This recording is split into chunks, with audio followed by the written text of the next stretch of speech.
work too.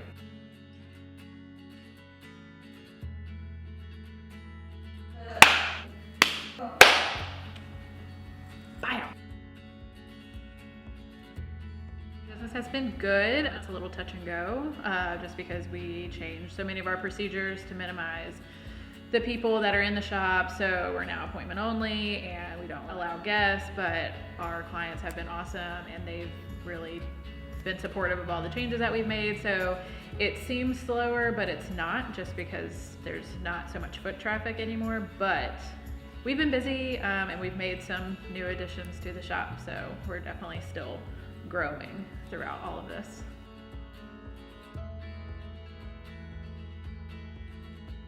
So some of the things that were already talked about in the last video, we're doing temperature screenings, and we're only having one client per artist, no guests.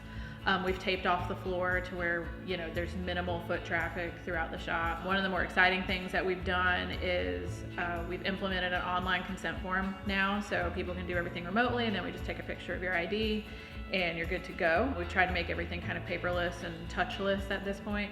And obviously masks are still being worn 24/7 while we're in here, and everybody's been really great about that. We had the Germinator of the Low Country come. He sprayed our entire facility initially with like the first coat to kind of clean everything and to sanitize everything. Even though we're a new building, we just wanted that extra layer of protection while we were closed in July. And then he came back in and did a second layer, which kind of creates a microbial shield that's good for up to 90 days. So no like bacteria or viruses can actually live on the surfaces that he sprayed for up to 90 days. And we plan on having him come back every 90 days. And that's Scott at the Germinator of the Low Country. Insert people with Germinator logo. Nerd. AKA his t-shirt. His t-shirt. Since we got to reopen and we've kind of navigated all of this, we were taking clothing donations for Emmaus House, which is an organization downtown that works with our homeless community, and they have a soup kitchen that we financially support as well. But we are now allowed to take those donations again to get those to our outside neighbors. So, you know, adult clothing drop-offs have picked back up, which is great. And we've done a paper goods drive for them because they're doing to-go foods now for their clients downtown. So we've been able to provide some things for them through our Amazon wish list and just word of mouth.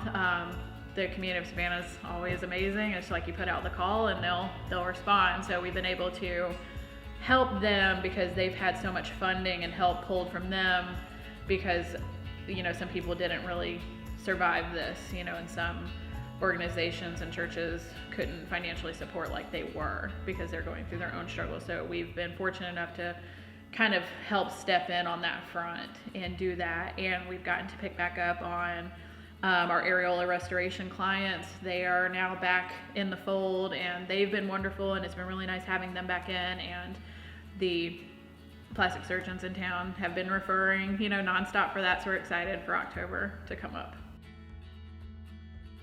The new things at the shop are we have grown in our Honor and Grace crew, and we now have Val Cabanilla Vigil with us from South Carolina, and she's awesome and she's really fit in great with us. But, you know, we talked to her back in January during our grand opening, and she hit me up during the mandatory quarantine about a job, and it worked out. So, but we're happy she's here. She's great. Check out her video and all of her pizza jokes. And Chelsea, our apprentice, has been crushing it, albeit always getting on my nerves, but in the best way.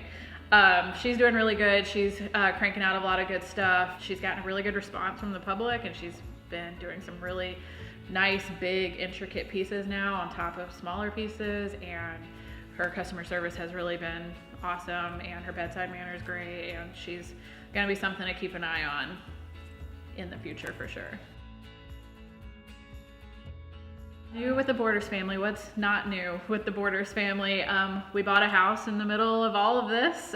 We actually moved to the country, and we got 2 acres now, and we, you know, before we even unpacked some boxes, we bought some chickens, because that's what we're doing now, hence the overalls, coming into my whole farm life.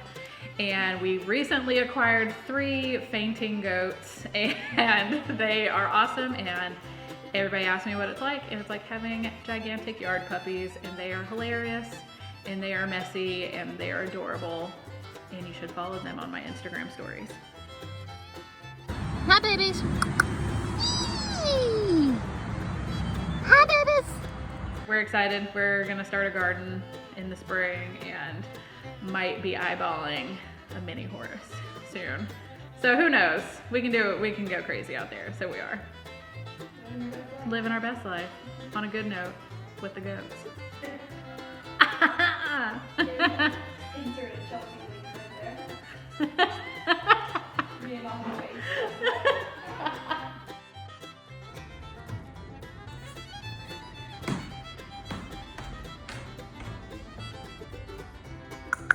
Donatina.